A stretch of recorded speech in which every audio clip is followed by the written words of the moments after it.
For me, this podcast has a simple mission, and it is to act as a bridge between our generations. We talk about life, we talk about culture, music, their successes, their failures, their regrets, and their legacies.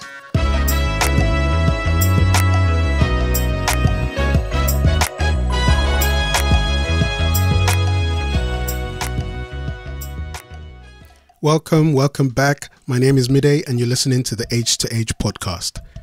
On this episode, I had the privilege of speaking with a pioneer in the advertising industry in Nigeria. He was a chairman of Troyka Holding Group for years. He was the CEO of Insight Communication for 25 years and is considered to be an iconic guru in advertising. Somebody who successfully navigated from journalism into the world of advertising. His biography, The Will to Win, chronicles the journey of a man who rose from humble beginnings to becoming a giant of industry. We had a fun conversation. We spoke about his childhood, we spoke about life, we spoke about fatherhood, we spoke about grandfatherhood.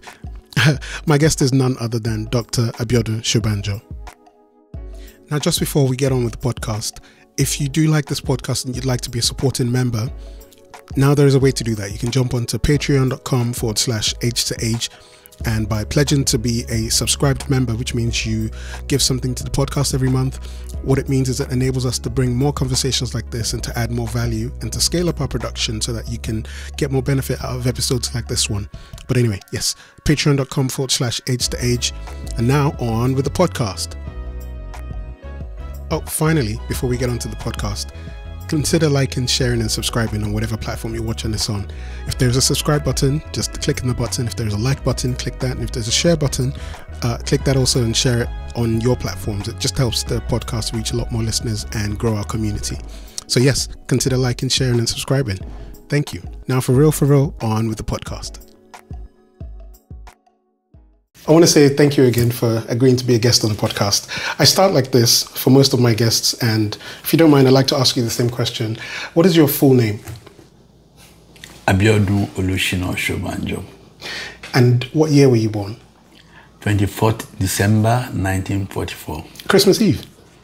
That's why I'm Biodun. Of course. Do you remember what your parents did for a living when you were born? Oh, yes, of course. Well, I mean, I grew up to know that my father was a railway worker. He was a railway employee. And my mother was a trader. It was for that reason that I was born in a place called Jeba in today's Kwara State. Okay. And that's by the bank of the River Niger itself. It was a major station for the Nigerian Railway in those days. And after which we also moved to Zaria. My father got transferred to Zaria. After which he got transferred to Enugu. So you moved around. I mean, I was a railway boy, as it were. I read, but I'll let you answer this. But I did some research. Your dad passed away when you were quite young. How old were you when you lost your dad? I was 13. Wow. Going to be 14 actually. I was going to be 14, and each time my mind goes back to that day, 29th of December 1959. It was a watershed for my family because it literally turned our lives upside down. Because my father was really the breadwinner of the family. So you may not be able to appreciate what that means. Being the first child of the family, losing your bread, particularly at that time,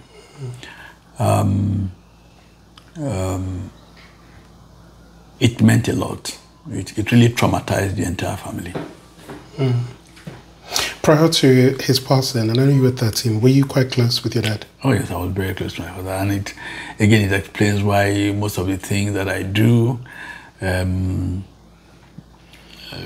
people who knew my father would say that I was his replica in terms of my mannerisms, in terms of my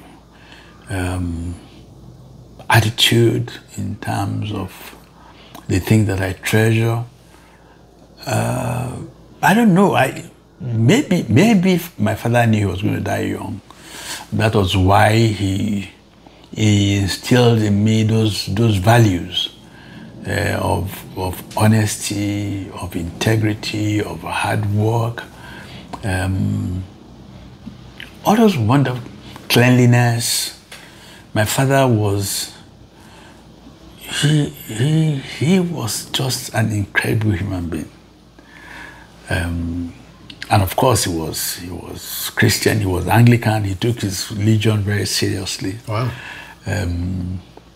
So I think I'm following his path in that, following in footsteps in that particular score. In fact, people who were close to the family used to be very concerned about me growing up, and they thought that I probably would die young like my father, because I was too much like him. In appearance or behavior? In behavior. Wow. In behavior, even in appearance. So they were very scared. So when I went beyond 49, I think they must have heaved a sigh of relief. Because my father died at 49. He died a young man, yes. Wow. You said you were the first of your siblings. How many siblings do you have? I have 3 others. One has passed. Oh, sorry to hear. So, one thing that I definitely know that happened when I lost my dad was it really brought my entire family together. And it made, we were close already growing up, and I was really close with my father as well, but it definitely gave us a stronger rallying point. Was that the same, do you think, was it? Yes, I think I had the same experience. Yeah. Even if we would have wished to be as close as we could, but unfortunately it didn't happen. In the sense that we had to be dispersed. You know, you go and live with that uncle, you go and live with that uncle, that kind of a thing. So we would rally around during festive seasons, but unfortunately we had to live with different uncles and whatever it was. My mother couldn't have provided the cover that we wanted at that time. So it was imperative for us. I think, again, particularly my uncle, my father's senior brother, he probably felt that it was important for us to, how am I going to say it, imbibe the true African culture and also cultivate the nuances of the family, that we also live with other members of the family who are the members of the Shobanjo clan. So that was what happened. Wow. And so you're 13, I'm assuming at this point, primary school, you're into secondary school. What secondary school did you go to?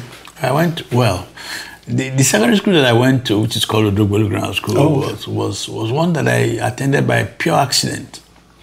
That's an interesting story. I think it was mentioned in my book, my biography. What has happened in primary school, I attended a primary school in Lagos called the Jiro Baptist School. It's on Apapa Road. I had my friends, you know, amongst whom were a set of twins, the Oniwide brothers.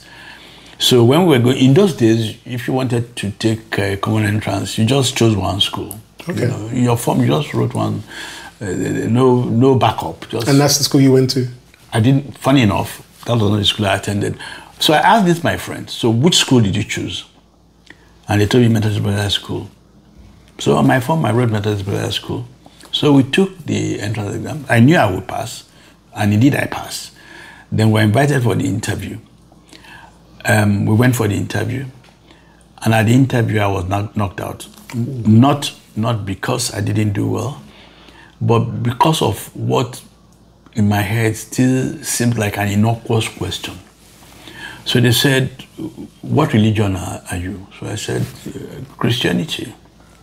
So they said, what denomination? And I said, Anglican. So the people interviewing me said, you attend a Baptist primary school? I said, yes. Why did you not choose Baptist Academy? Or because you're a Christian, you're Anglican, or CMS Grammar School? Quite frankly, I didn't understand the question. Because you can imagine I was a young boy. So I said, I couldn't tell them I chose Methodist Brothers School because my friends who, incidentally, whose parents were Methodists. So they had a reason. They had a reason. I had none. So, long story short, that was why I was not admitted. Wow. So I had to then go take a late entrance into Odogbolu Grammar School, which was a community school. And my father, the members of the board, two of them were my father's friends. So he spoke to them and they said, okay, let him go and take a late. They spoke to the principal and I took a late entrance, and that's how I became an Ijebu. Prior to that, I had never been to Odogbolu before. Really? Prior to the time I went to take the late entrance exam, I'd never been there before. Wow. Yeah. Would you describe yourself as an academic? Are you quite good at school? Are you very bookwormish?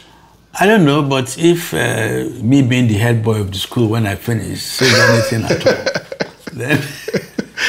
then it must mean that I wasn't a dunderhead.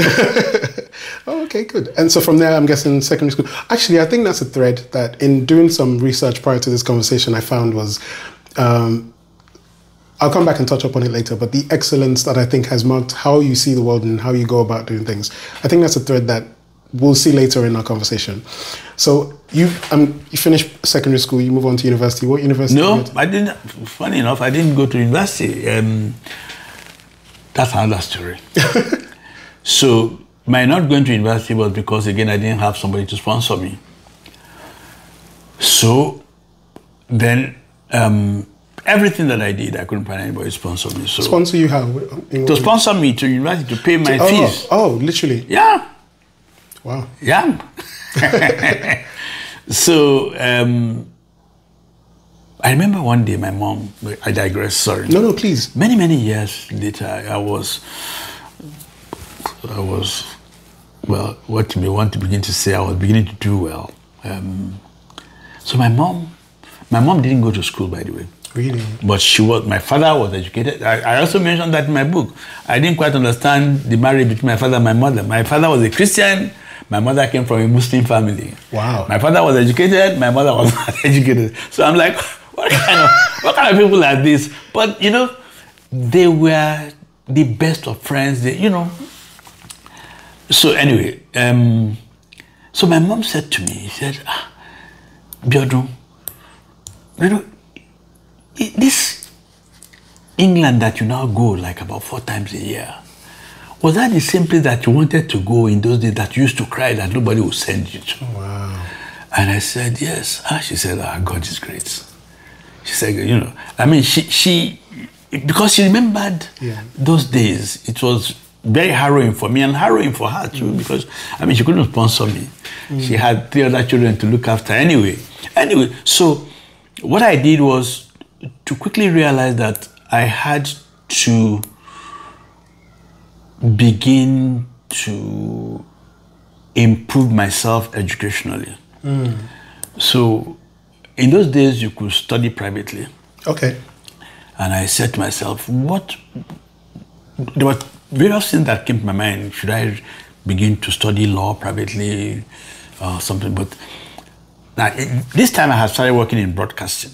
Oh, okay. How old were you when you get your foot in the door in broadcasting? I must have been about 18, So going 19. That's young. As soon as I left secondary school. Wow. When I left secondary school, in those days we had somebody who was from Odogbolu who worked at the Ministry of Finance. The Ministry of Finance and the Customs were very interrelated. So this man would usually help those of us who even my previous set, General Diaz set, they employed quite a couple of them into the customs. Okay.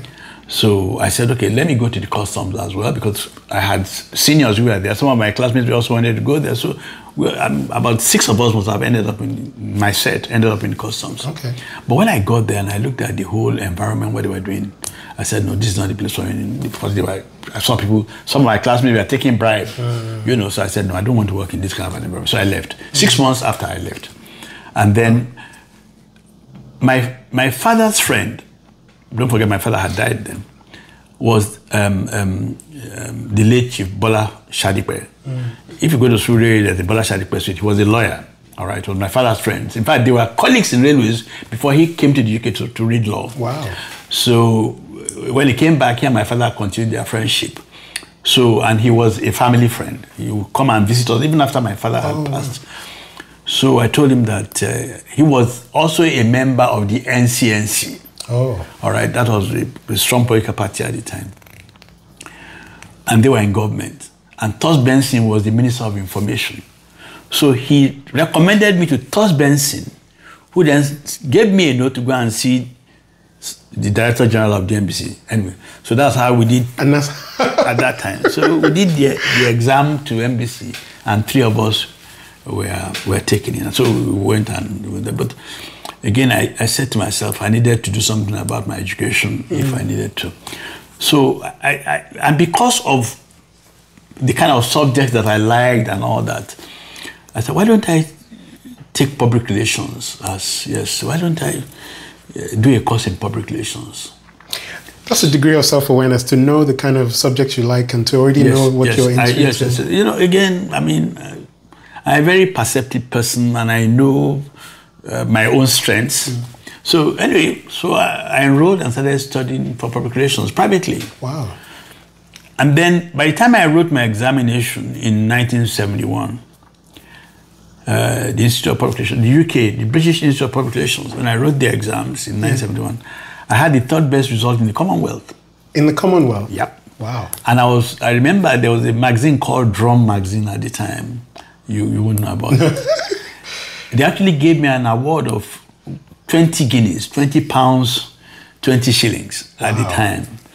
And it was a ceremony that was conducted at the Federal Palace Hotel. For scale, what is that 20, not so much money amount, but what is 20 guineas and what is the... 20 pounds, 20, that was a lot of money in 1972. A lot of money. Wow. I mean, they had to organize an event to give me the award at the Federal Palace Hotel. Wow. And so it was that certificate that ultimately opened the door for me to start my career in advertising. Wow. Yes. And subsequently, I then came to the College of the Institute of Marketing in Cookham, Maidenhead. Okay. To study marketing later on as I progressed in my career. So there's a pattern here, is you're deciding to improve on yourself. Yes. And I say this because why didn't you stop at working at NBC? And why wasn't that enough for you? How could that have been enough? How much was I being paid? I had also, so by the way, I had also seen people who worked in broadcasting who had migrated to advertising. Okay. And life totally changed for them. People like Chief Olufalomo, Kennedy Adeosun, Marco Viagili, you know, a lot of people, the late Ted Mukoro, all of these guys used to work in broadcasting and they moved, they were the heartbeat of Lintas in those days. Segun Ogunbunmi, he's late as well. All those kind of people, they were people that I didn't meet Olufalomo in broadcasting, but I heard of them. Banjo Sholaru, the late Banjo Sholaru, he also worked in broadcasting. Wow. And they were the, maybe what you want to call kings of the manor at that time. So that for me was motivation to also migrate to advertising. But when I went into advertising initially, I was hired to handle public relations for the company. Okay. But 6 weeks after I joined, I told them, no, I wanted to switch over to core advertising. Wow. And that I could combine it with offering PR services to our clients, which was actually what happened. So in a sense, and this was in 1971. Wow. What was the advertising industry like at the time that you stepped into it in Nigeria? Oh my God, it was, well, at that time, there were very big advertising agencies, relatively, but they were all foreign owned. Okay. The Lintases, Ogilvy Benson and Mather, Graham and Gillis, Grant, Graham and Gillis, Adwork, you know, the made Honeyblow, Cox Freeman, the top agencies were all foreign owned. And they bore foreign names, as you can see. Yeah. And to get into any of them, was like a camel going through a needle's eye. It was very difficult, very competitive. I remember when I was going to get into grant, for example, 21 of us wrote the exams and they took only one. Wow. I was the only person that they took. And these were all university graduates and whatever. And I beat them to it. That's another point. That's another touch point. So I'll just say it now. We actually did written examination. Yeah. Wow. Written. Yeah. 21 of us. So what is it about you? Why do you think you excel where some other people might not? If you, I don't know. What is your guess if you had to say? You know, when I went to secondary school, you couldn't be the head boy in that school if you were not the number one student. You had to be the best academically, the best in behavior, the best in turnout, everything had to be. So, I'm a very confident person. I'm very self-confident because I think I know what I'm capable of doing. Where I don't have the knowledge, I seek for it.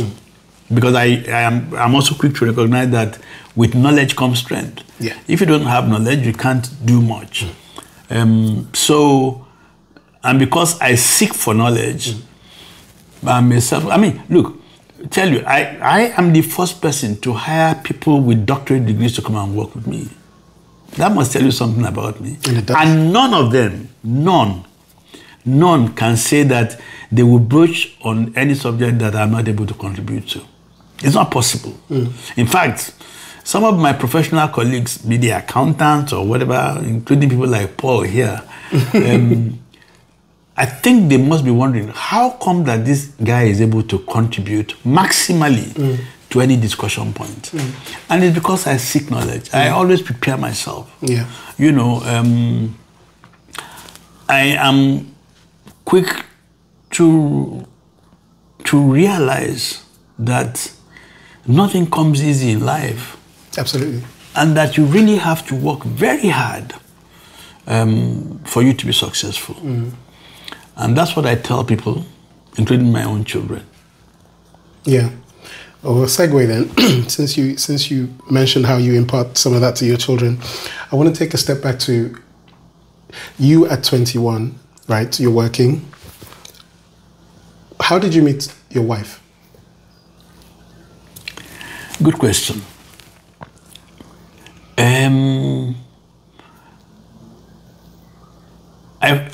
I've gone through two marriages. Okay. My first wife, she's late now. I met, believe it or not, she was introduced to me in the library. Okay. At the British Council Library in Yaba in those days. Wow. By who introduced you? I was preparing for my Institute of Public Relations examination at the time. Wow.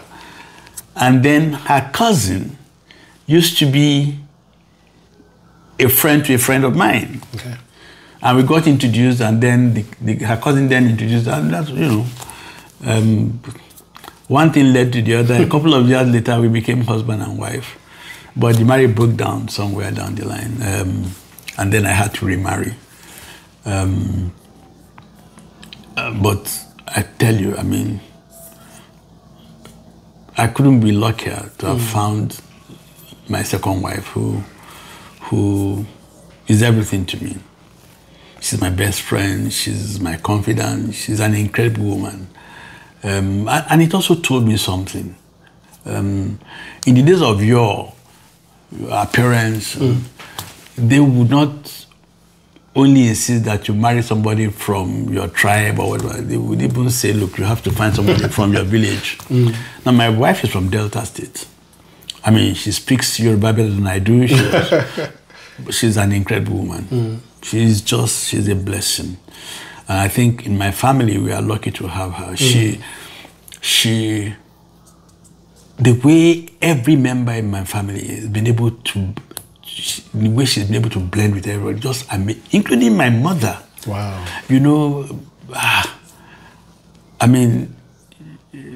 My mother just continued to thank her for being there for us.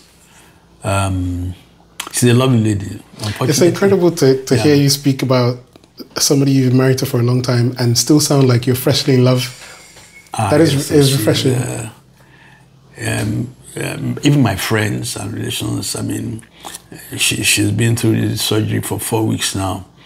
I have doted on her this past 4 weeks, and we joke. She pulls my legs. She calls me by house help's name. You know, Augustine, you make tea for me now. You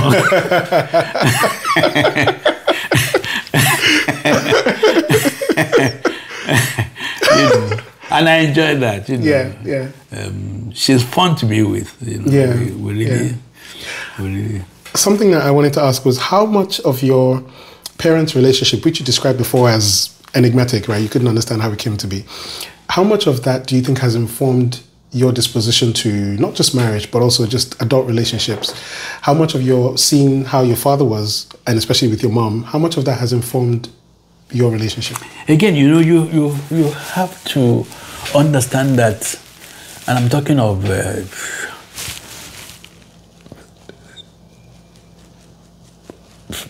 maybe almost, let's say 78 years now. At least as far as I can begin to comprehend things. I remember my father would come back from work, and funny, it was when he came back from work that he read his newspapers. Oh, not in the morning. Yeah, not in the morning, because he would have, you know. So he takes his time. He sits on his chair. He wears these slippers, and he puts the sole of his feet on the linoleum, which we call carpet in those days, linoleum, and he'll feel that linoleum.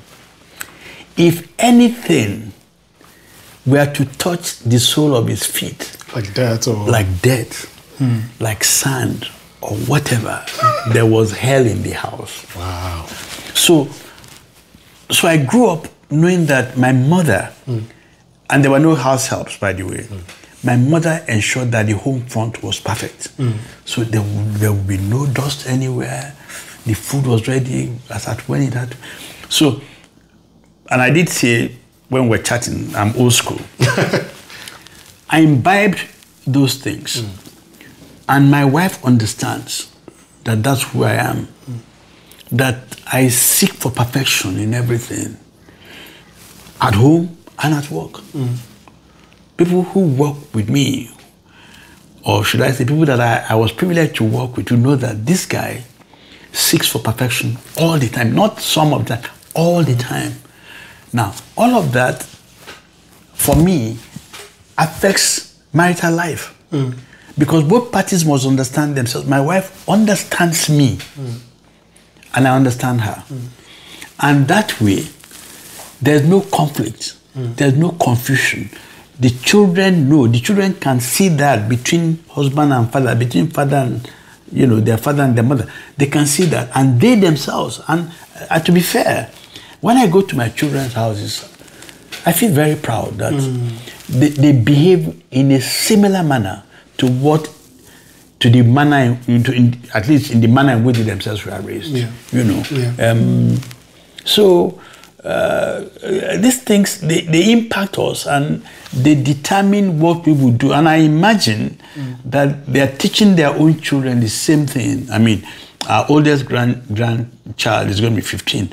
And I could see that in Folakemi, the way she behaves, the way she talks. I see that in all the other even the much younger ones as well, you know. So one must thank God that one has been able to impart that, so that long after one would have gone, they will continue in that tradition as well. Yeah. It's very important. My father has been there since 1959, but people still talk about him either through me, and they say, this boy is like his father. You know, for somebody who died in 1959, you know, it's very interesting to note. Yeah, that's incredible.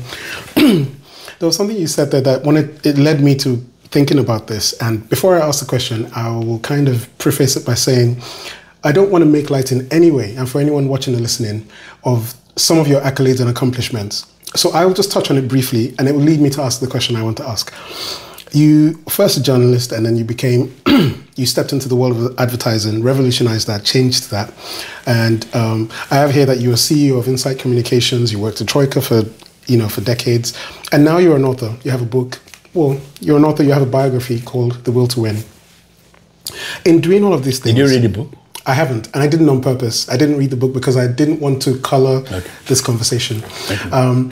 But in achieving some of the things that you've been able to do, and also, from what it sounds like, having a robust and healthy home life, there is a notion going around now that you hear a lot. I don't know how old it is, but work-life balance and managing life outside of the home, and also sort of keeping life at home as healthy as it can be.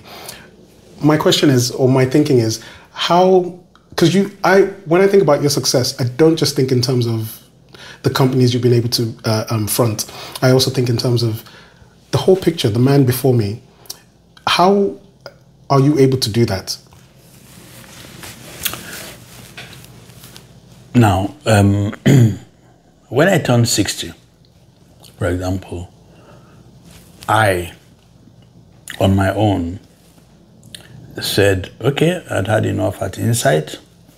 There has to be life after Insight. Then we moved to Troyka and started building the foundation for our holding company. And I had people like Paul to work with me, Olumide, Shitu, Jimmy Aushka, and all that.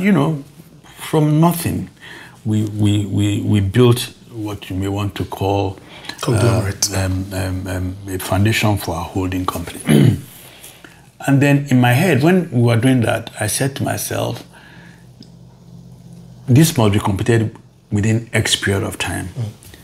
After which, my next phase will be to spend time with my grandchildren. And so I gradually moved away from work.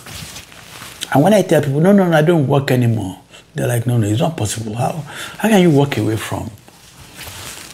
Now, there was resistance, even amongst some of our executives, but I knew what I was doing. When I moved away from Insight, again, there was resistance. But it's like when you want to win a baby, you say, no, enough of breast milk, begin to eat solid.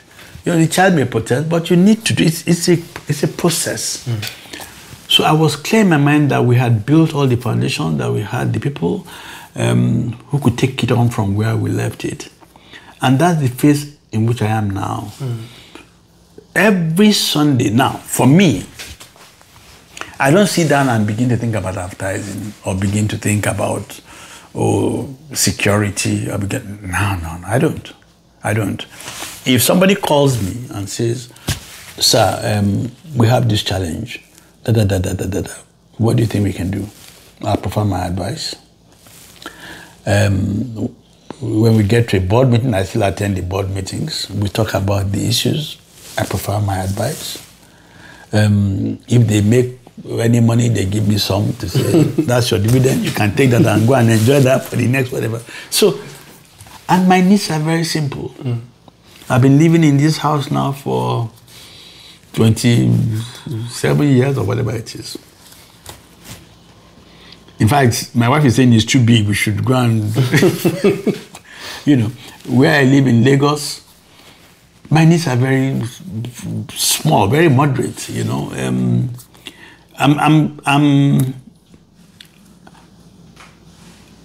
I'm one person that learned very quickly to cut my coat according to the cloth that I have.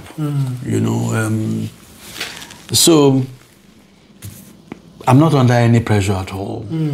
The children have been trained, they've gone to school, they're pursuing their various careers wherever they are, and they're doing reasonably well. In fact, I'm proud of what they're doing. I reach out to those that I believe need my help, and I support them. Academic institutions, individuals, because of the pain that I had to go through for not finding somebody who could sponsor me to continue my education. I reach out to others who are in such needs, and I help. Yeah. And those things give me joy. They give me fantastic joy. I don't have too many friends. I have just a handful of friends. I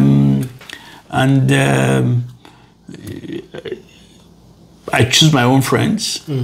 If we don't have the same values and aspirations, it's not likely that we'll be friends. So it's not about wealth. That doesn't fascinate me at all. Wow. No. And that's why, you see, I've been invited to participate in various things that probably would have given me so much money. Oil and gas, banking, what have you. I focused on the things in which I knew I could add value. Marketing, communication. So I stayed there for a long, long time. We went into security by pure accident. Pure accident. I knew nothing about security. Circumstances drove me into that, and of course I had to quickly learn about security. Just like I told you, I had to quickly learn. Yeah. Went and found the right partnerships that could help us make a difference, and I'm happy to say that our security company in Nigeria makes a difference, whichever way you want to look at it, even from their appearance to their service delivery. So really, I'm a very happy, contented man. I eat twice a day. I do my exercises every day. I've done my 1 hour walk this morning. Wow. I do that 6 days a week. Wow. What's that? I walk to the station to have my freedom pass to take the underground, and I do jump on the bus as well. Bus 96, no, bus 98, bus 98, and I have a bus 206 as well that runs in the neighborhood. What is striking me is there are some people watching this who have been following your journey who will be astounded hearing that you take the bus like everybody else. Do you think so? There's some people who probably. There's probably some people who, even in this room, who are just like astounded at your journey and how you now live. Okay, so something you were saying there that struck a chord with me is, I'll spell out some of the things that I'm learning from this conversation. There is an element of grit. There is an element of luck in the sense that 21 people write an exam, but you get chosen. There's also an element of hard work. That's not luck. Not that particular That's incident. not luck. No. That is, if you had to call it in 52 years ago, that couldn't be luck. I'm sorry. The papers were marked. Scores were given. The guy with the highest, after that, we then did an interview, by the way. Of course, yes. So it's not just 21 people write an exam, you stood out. Hey, we did an interview. Even after the job had been offered to me, they reduced the salary they were going to pay me from what I was earning previously, from where I was coming. And I told them I couldn't take it I think they reduced by £20 or something like that. Wow. I was actually, in the embassy, I was on £750 per annum. £750 per annum. And they said they were going to pay me £720. So they were going to cut off £30. That was a lot of money in those days. £30 per annum was a lot of money. And I said, I wasn't going to. So they said, okay, you know what? We'll give you 1 month to go and think about it. They gave me 1 month to go and think about it. Wow. Whether I take the job. So it wasn't luck. It wasn't luck at all. So a day before the 1 month was to expire, I went back and I accepted the offer. Wow. So you took your time to think about whether or not you wanted to. The impact £30 was going to make, £30 per annum was going to make on my life. Yeah. Yes. Wow. The other element that was clearly standing out. Oh, by the way, something I missed out to tell you. We're talking about qualification, academic qualification. After we had started inside, I think we must have been like about, we had moved to a community street at the time. I can't remember how old we were, maybe less than 10. Then I applied to go to Harvard. Oh, yeah. And I was offered a place to come and do a course in Harvard. Amazing. So, and then I needed to go away at the first stretch, I think for about 6 months or so. So I said, whom would I hand this company over to? And there was nobody. So I had to forfeit my admission to her. But I thought I should mention. I don't talk about this. Why that is important is because it's easy to see the picture, and it's easy to see the success of the companies you've founded and have worked in, but the sacrifice behind it is really the engine. That was a very major personal sacrifice that I had to make. Because if I had gone, chances were that by the time I came back, the company would have died. Yeah. So I had to make a choice. And those are the choices. That's literally make or break. Yes. You know, yes. And you put the company in a way before yourself. Absolutely. And then that's the other element that I was coming around to is you seem to be very adept at knowing yourself and knowing what not to step into and what to step into. And it seems to have made all the difference because, and I'm just guessing here, but I'm sure that at some points in your life, you would have been surrounded with some of the trappings of wealth and success that would have been really easy for you to indulge in. I don't know, I'm just guessing. But you seem to me as though you were very clear on the type of person you were and the kind of life you wanted to live. Earlier on, you touched on people who you knew were working in broadcasting, but in customs, but they were accepting bribes, and your moral compass did not let you, or made you want to switch away from that. Now, that's something else that isn't found everywhere. And I'm saying this and I'm spelling it out because as you're speaking to me, I'm in a way connecting dots, which is probably what the podcast would be called, is connecting dots. And it's connecting dots for me because nothing just happens. There are all of these sacrifices and there are all of these choices that we make, small or big, that go on to become stories and journeys like the one that you've had. You're right. I mean, these are facts. I mean, talking to my friends, my colleagues in school, who we all worked at customs, and I made £1.50 today. I made those guys in long room. I was in valuation queries anyway, so we couldn't even do things. We queried those who underpaid duty. That was the department. But I saw this thing. But again, it has to do with your upbringing. I remember my uncle said, "Look, just remember whose son you are. You can't do this, you can't do that." So I think it would be fair to say that I'm a very focused person. I know what I want, and I pursue those goals. I also believe that one could make a difference in the choices that one makes, absolutely, in the things that one does. So when we started the advertising company, I was clear in my mind we wanted a different kind of an advertising company, and we accomplished it. So we became number one. So all those kind of things. It's all personal ambition, what you want out of life, and those kind of things. Those are the kind of things that drive me. Excellence, make a difference, write your own history, so that long after you've been gone, people will remember it. Because indeed, I also take a global perspective of things. There are organizations that you admire, different parts of the world. They were started by individuals. So why should we be different? We can also do that. I remember in those days I used to be fascinated with the Saatchi brothers, Saatchi and Saatchi. They came and took everybody by storm. So those kind of things motivate me. And I still am driven by that. So the advice that I give my colleagues who run the business, look, aspire to be number one. Being number one is not a birthright. No. Yeah. So if we all recognize that it's not whose child you are that's going to make you number one, I don't believe so. I believe that everybody must go out there and fight their own battle for the number one position. So that's the way life. Look at this young girl, the young American girl that's now number one female tennis player. Oh, yeah. She just won the Chinese Open as well. she's fighting a battle. At 19 plus. Yeah. Nobody gave it to her.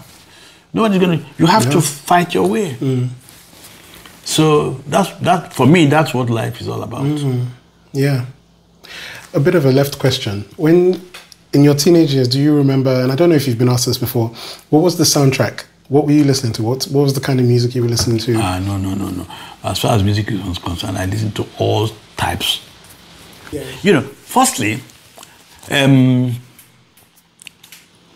if you remember that in the period in which I was in broadcasting, Fela was there. Oh yes. I have a Fela t-shirt that I wear. I'm not wearing it now, but So Fela was like a senior brother to me. The job I did at the NBC was one in which we shifted. We ran morning duties, afternoon, night. Because the radio station in those days closed down at 11 o'clock during weekdays and 12 o'clock weekends. So if I am on afternoon shift, the afternoon shift starts at 11 o'clock. But I would get to broadcasting house. My shift would take over at like 11. But I would get to broadcasting house like about 9 o'clock. Wow. Because I was young, I had nothing to do. So Fela would come and I lived on what used to be called Clifford Street in those days, now called Muitala Muhammad Way. Fela was coming from Idioro. He'll pick me from my house. Wow. And he would take me to the office. Wow. Yes. And sometimes if it's working late and I'm running afternoon shift, Fela would take me and bring me back home. Wow. In those days, we had people like Benson Idonije, the late Victor Johnson, Fela Meadows, all of us. So music was, all sorts of music went into your ears. So I could listen to Beethoven, I could listen to Ayinla Omowura, I could listen to Fela, I could listen to anybody. People like, and that's why till tomorrow, Ebenezer Obey is my friend. I call him by first name because he himself had just, and Sonny, they are my friends. Wow. We would record them in the studios. So we became friends. In fact, after I came on this holiday, I met Obey at a party. And he was it was in the evening. Muni, Commander. You know, they are my friends. Wow. So I am an Obey fan, just like I'm a Sonny's fan. Anybody. Wow. You know, and that's why till today, I listen to Burna Boy, I listen to Ashake, I listen to all genres of music because it's in me. Yeah. I spent 7.5 years of my life in broadcasting. We were the ones who started Sunday Jump with Fela. Wow. So, I've seen it all. Wow. Yes. Okay. But if you ask me who is my favorite artist? Right now or then? Right now. Okay. Celine Dion. What? How? I didn't see that coming. Because I just love her music. Wow. The things she says, her voice, the instrumentation. It's so sad she's not well. Yeah. I mean, and don't forget, I also have young children. Of course. So my children, they also have an influence on me and type of music. Yeah. I mean, when I dance on Sundays with my grandchildren, you won't believe it. Oh yes, when we dance Ashake, and when I walk, that's I have my headphone on. Those are the kind of music I hear. Wow. Yeah. Wow. So I also like religious music too, by the way. I shouldn't forget that. So you've been a Christian the entire time? Absolutely, yes. By the way, my mother was converted to Christianity. Did she? Oh, of course. How could you marry a Joseph and Joseph won't convert you? You're going to be a wife to a Joseph and not staunch Anglican. Wow. But before she died, she went back to her Muslim religion.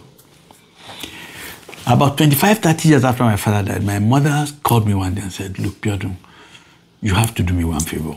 Because she had moved back to Ijebu at the time, and she all was in the midst of her people, and every one of them was Muslim. I think peer group pressure, and she just felt alone, and she was cultural.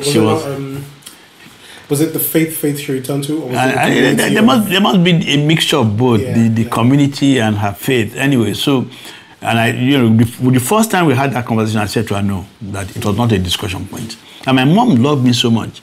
She said, okay, all right. 5 years later, she called me and said, look, remember that discussion we had?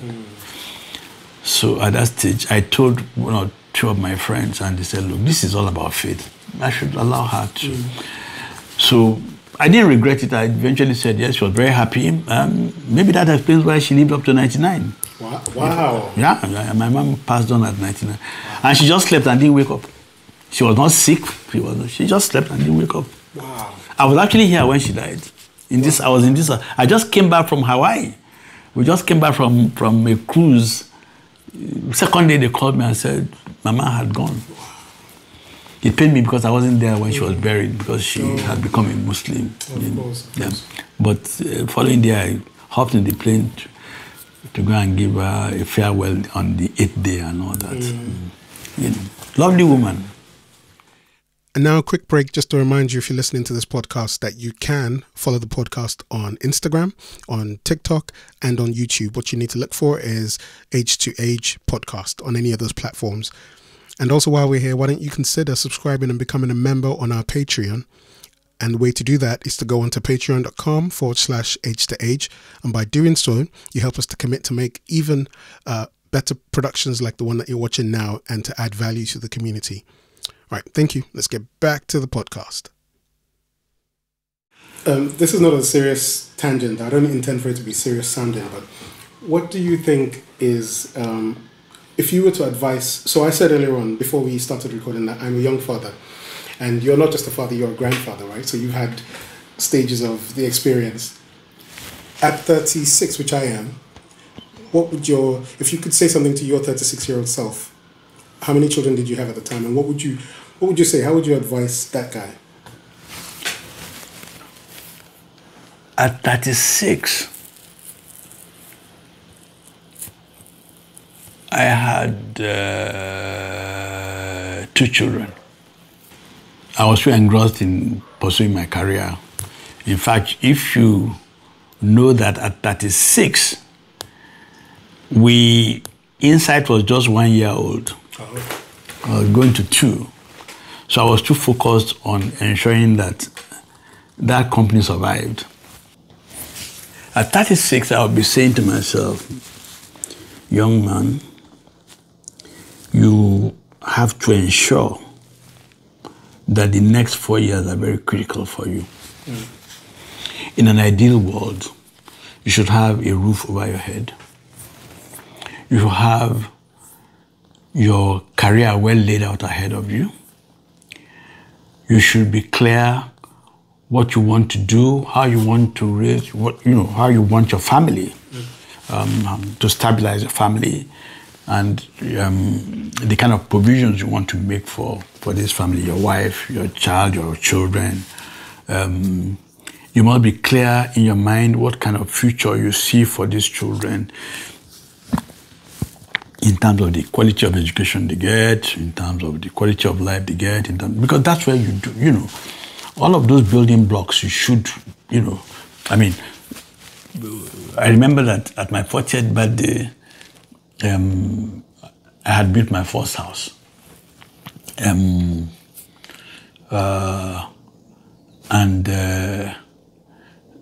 was clear in my mind, some of the things I've told you. Yeah. I give you an example.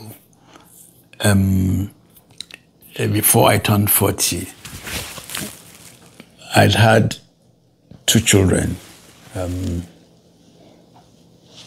In fact, I think 3. No, 2. So I spoke to a client of mine, an American. I just want to let you understand. I said to him, he was an American, he was the president of the American Association or whatever. They had a school called the American International School in Lagos. So I told him that I wanted my first child to be enrolled in that school. And he said to me, Biodun, no, don't let your son go there. So I said, why? He said, how many children do you intend to have? I said, maybe 4. So he said, no, don't send your son there. Wow. So I said, why? He said, let me tell you something that you may not know. This school was started for the benefit of Americans who live in your country. He said, our children pay no school fees attending that school. He said, you people may not know that. Nigerians may not know, but I can tell you, as the president of the association, our children do not pay any fees. The school fees is expensive. If you're going to have only one child, you can have. Don't forget, at that time, I was deputy managing director of a company. Wow. Because I became deputy managing director of a company at the age of 31. Wow. So he said to me, by the time you put your second child there, you have to struggle to pay their fees. And it wouldn't be nice for your children to attend different schools. So it's good that you put them in one school. So I took it as advice. And I said to myself, my children will attend public schools, not primary schools. In primary school. So all my children went to public schools. Now, when I had my third child, and my wife was making an issue that he wanted the child to go to a private school. There's this school in the GRA there, what's it called? Grange. He said, so I said to her, you're welcome. If you want the child to go there, fine. You're welcome, you can let the child go there. But I'm not going to pay the fees. And so she put the child there for 1 week. She thought I was joking. The elder children were going to the public school. In fact, command school in Yaba. Wow. So when she saw that I was not interested, 1 week after, she went and withdrew the child and put the child to a command. So really, that's so you must be clear, and you as head of family, you must be clear what you want. You must put your feet down and guide the family to understand why you are doing the things that you are doing, So I think that, yes, at 36, all of those things must be clear. I mean, one of the things I told my male children, I've always told them from when they started understanding life, I said to them, you know what? As head of family, as head of family, as husband, you will be responsible for everything in your house. Everything. Don't share payment of bills with your wife. Don't say to her, go and pay electricity bill, pay gas, I will pay. You will put down, I said, a housekeeping allowance. It may not be enough, but make it constant and regular. So, my wife knows that it doesn't matter where we are. On the 26th of every month, she will get an alert. We've been here 2 months. She's getting an alert in Nigeria and she's getting money here. You understand? And so I tell my children, that's your responsibility. The fact that you are on holidays, it doesn't matter. You will still give her that house. If she likes, she can spend. That's a problem. It's an obligation, and my children understand that. I'm happy that they're all doing it. By at least, I have 3 boys and 2 girls. There's one boy is not married, but 2 boys that are married are doing. And I said, you will pay your children's school fees, 100%. 100%. Don't share it with your wife. Women, doesn't matter how much they love you, when things go wrong, you may see the other side of them. So one of the things that I like to ask a lot of my guests is, have you ever thought about, and I know you've expressed how focused you are, and I can see that, have you ever thought about the road not taken? Does that ever occur to you? Or how much does that play in your mind? Do you ever consider, if you weren't doing what you're doing now, what might you have done?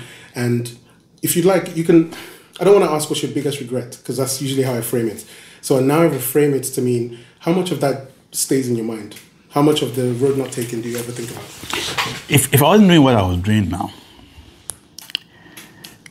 what would I have loved to do? To be honest, I would have loved to be a lawyer. If my father had been alive, clearly, definitely I would have been, because he told me, He said, I want you to be a lawyer. Why did he want me to be a lawyer? Because of his friend, Bola Shadipe.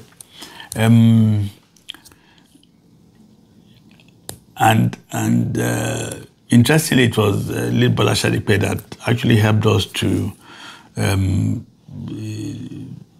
dig out whatever amount of money he had in the banks and all that, because he died intestate.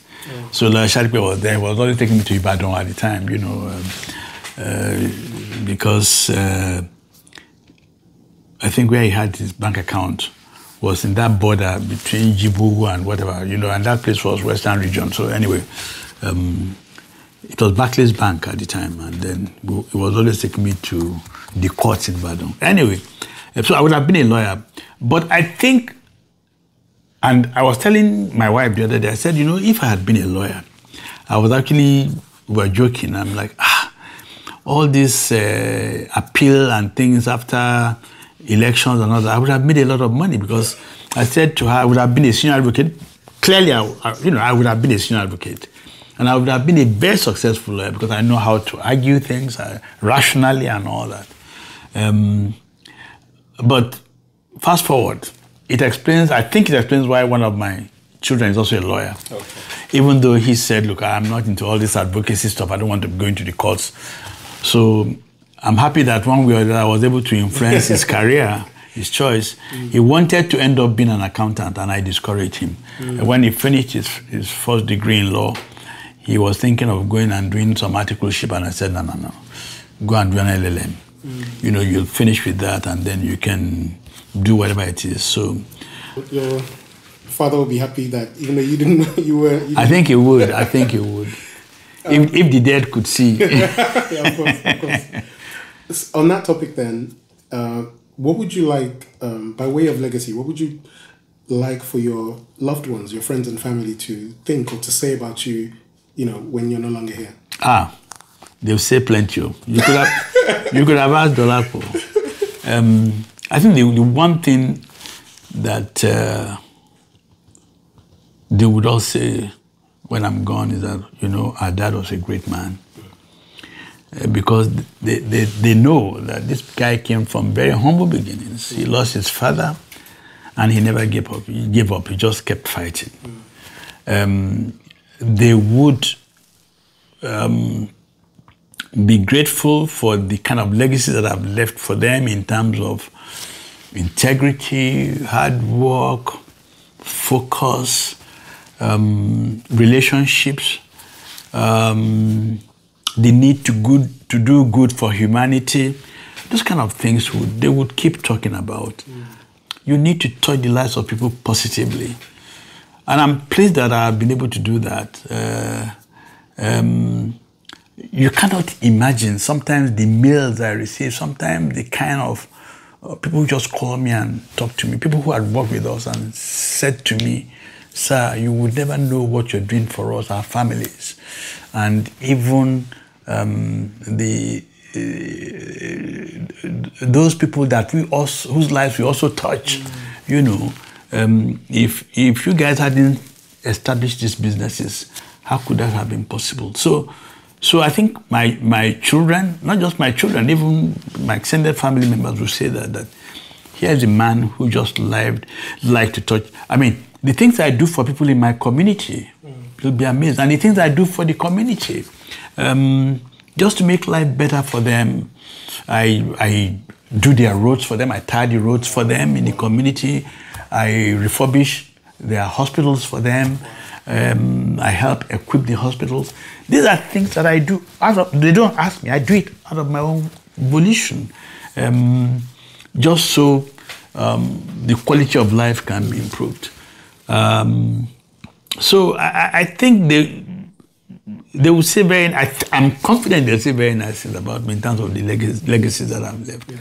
And I think I'm lucky that God directed my steps in such direction. Yes, yes.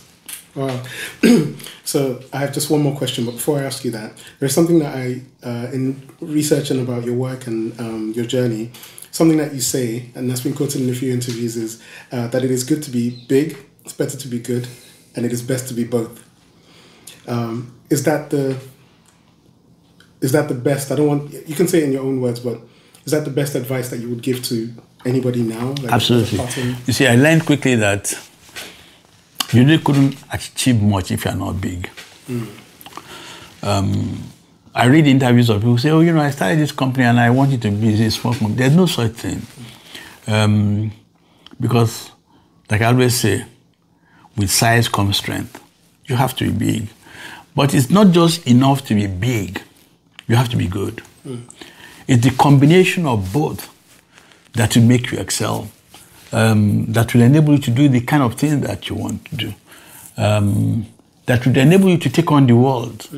I don't want to use an Elon Musk as an example because I also have issues there with him, but some of the things he's doing because he's big. Yeah. You look at Rupert Murdoch. The old man is retiring now, but he built an empire. He started from Australia, see how he's driven his businesses. So there's Fox in America that's, those are the kind of people that I look at. This guy started it as an individual. So people, don't let anybody kid you. I learned that when I started Insight 43 years ago, a lot of my competitors started saying, we are taking back flats to start the agencies. They'll say, no, we are small, so let's go and take a boys' quarter somewhere. And I'm like, what kind of mentality is that? So when we started, I took a whole building. Wow. Even though I didn't need some of the rooms, and I locked them, but I did everywhere up. And I planned growth because I knew that I needed to grow quickly. And I also knew psychologically that if I wanted to attract big clients, they would not want to come and meet me in a boys' quarters. They would want to come and meet me in a whole building. Yeah. So, and therefore we've been able to do the things that we did because we were big. We aspired to be big and we became big. So, no two ways about it. That statement is fact. You are not only just big, all right? You don't aspire to be big, you have to be good, And again, like we also said, if you do good work and do so consistently, fame and fortune would follow. In that is also included the need to reward your people adequately, because you cannot consistently do good work if you don't have good people. So you cannot have good people if you don't reward them adequately. So these are some of the mantras that I have had to live with, that I have also espoused and put across to people. And I'm happy that the generation of new leaders that we are having in our businesses are following through in those kind of direction. Oh, amazing. There's so much more that can be said, but I have to thank you so much for your time. And it's been such a privilege speaking with you. And thank you. Thank you so much. Thank you very much, Mide. Thank you. It's been a pleasure talking to you. Thank you.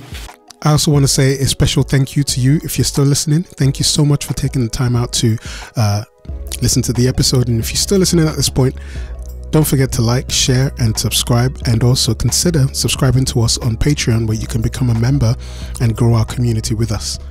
Thank you again so much. Until the next time, which is the next episode, peace and love.